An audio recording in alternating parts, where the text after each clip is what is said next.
Olha lá, nós vamos fazer um projeto aqui de troca de lâmpadas luminárias, então, das salas aqui, ó. Então a gente vai trocar por lâmpada LED e vamos medir aqui a luminância aqui, tá? Aqui eu tô perto da luz aqui, né, ó. Luz do sol aqui, né, tá batendo aqui ainda, né? A luminância é maior aqui, nesse ponto aqui. Ali próximo de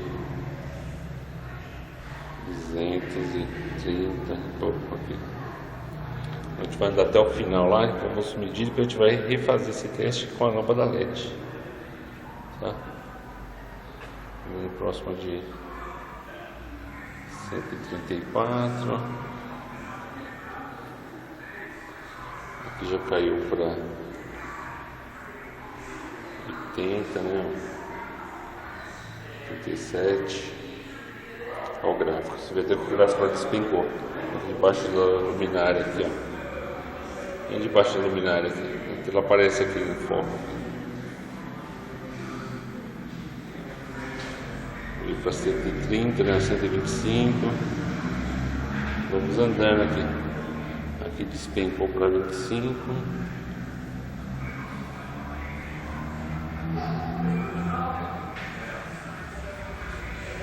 80, 125, você vê que é próximo disso daí, não é melhor mais que isso aí. Fazendo de volta, né? 77, embaixo aqui, 120.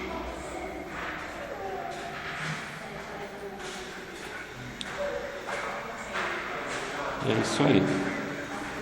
Só repetir o teste de novo, né? Sala comercial.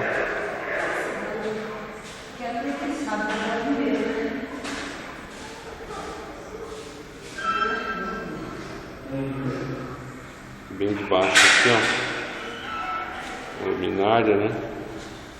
137, 75, né?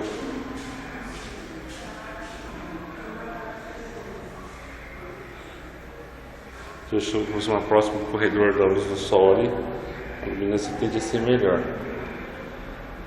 E é isso aí. Depois nós vamos substituir as lâmpadas, né, por lâmpada LED e ver como é que ficou aí, o pré e o pós, ó. Agora como é que estão aqui, né, hoje, vou te ver como é que ficou. É isso aí, gente, um abraço a todos aí, até a próxima.